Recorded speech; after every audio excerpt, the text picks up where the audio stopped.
यह जीवित रहने का एक अद्भुत समय था, जिसमें लगभग पूरी आबादी एक फंतासी एक अमीरत्वरित इंटरनेट पागलपन में दे रही थी। इस साझा भ्रम से ऊर्जा की नब्ज स्पष्ट थी, जो एक निरंतर गूंज पैदा कर रही थी जो पूरे शहर में कंपन कर रही थी। और यहाँ मैं सैन फ्रांसिस्को के सबसे भ्रष्ट हिस्से के केंद्र में था, यह देख रहा था कि अधिक मात्रा में उपभोग करने पर लोग कितने उच्च और निम्न प्राप्त करते हैं। आज के दौर में व्यापार के पागलपन पर नजर रखने वाली कहानियां सर्वविदित हैं।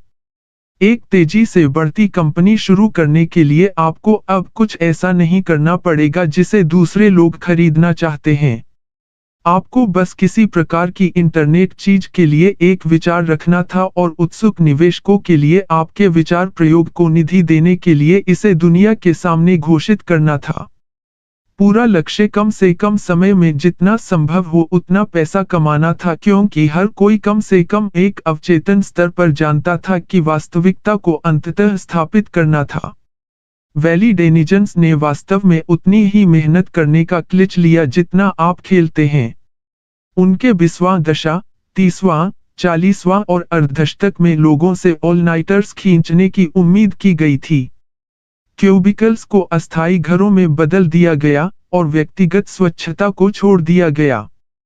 ताज्जुब है, बनाने में कुछ भी नहीं लगता है कि कुछ बहुत काम लेता है। लेकिन जब रिकम्प्रेस करने का समय आया, तो कुल भ्रष्टाचार के बहुत सारे विकल्प थे।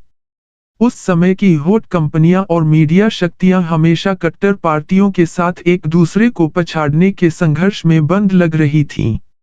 इसके साथ दिखने की कोशिश करने वाली पुरानी पंक्ति कंपनियां नियमित रूप से एक संगीत कार्यक्रम स्थल पर जगह खरीदती हैं और फिर कुछ नर्तकियों, कलाबाजों, खुले सलाखों और नंगे पाव वाली औरतें, युवा प्रौद्योगिकीविद अपने मुफ्त जैक और कोक्स को पाउंड करने और पोर्टापोटी में अपने कोकीन को सूंघने के लिए दिखाएंगे। लालच और स्वार्थ ही ऐसी चीजें थीं जिनका उस समय कोई मतलब होता था। जबकि अच्छे समय को अच्छी तरह से लिपिबद्ध किया गया है, बाद के बुरे समय को आश्चर्यजनक रूप से अनदेखा कर दिया गया है। पीछे छूट जाने वाली गंदगी की तुलना में तर्कहीन उत्साह को याद करने में अधिक मजा आता है। यह रिकॉर्ड के लिए कहा जा सकता है कि अमीरत्वरित इंटरनेट फंतासी के प्रभाव ने सैन फ्रांसिस्को और सिलिकॉन वैली को गहरे अवसाद में छोड़ दिया। अंतहीन पार्टियों का अंत हो गया। वेश्याएं अब सुबह 6 बजे टेंडरलॉइन की सड़कों पर नहीं घूमती थीं। पूर्व यात्रा प्रेम की पेशकश। चलो, मधु, यह कॉफी से बेहतर है। बार्नकेड लेडीज के बजाय आपको एक ट्रेड शो में कभी कभार नील डायमंड ट्रिब्यूट बैंड, कुछ मुफ्त टी शर्ट और शर्म की एक गांठ मिली। प्रौद्योगिकी उद्योग को पता नहीं था कि खुद के साथ क्या करना है। गूंगे उद्यम पूंजीपति जिन्हें बुलबुले के दौरान लिया गया था, वे किसी भी तरह से सुस्त नहीं दिखना चाहते थे, इसलिए उन्होंने नए उद्यमों को पूरी तरह से बंद कर दिया।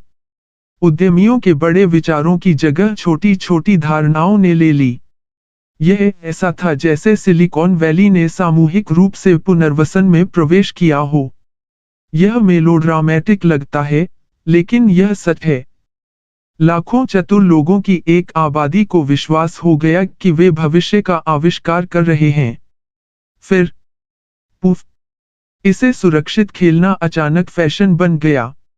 इस अस्वस्थता का प्रमाण इस काल में बनी कंपनियों और विचारों में है। गूगल प्रकट हुआ था और वास्तव में 2002 के आसपास फलने फूलने लगा था, लेकिन यह एक बाहरी था। 2007 में गूगल और एप्पल के आईफोन की शुरुआत के बीच हम कंपनियों की एक बंजर भूमि है।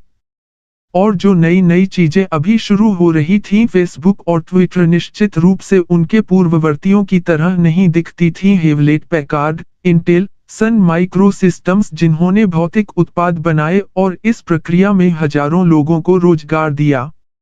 इसके बाद के वर्षों में लक्ष्य नए उद्योगों और भव्य नए विचारों को बनाने के लिए बड़े जोखिम लेने से लेकर उपभोक्ताओं का मनोरंजन करने और सरल ऐप्स और विज्ञापनों को पंप करने के लिए आसान धन का पीछा करने तक चला गया।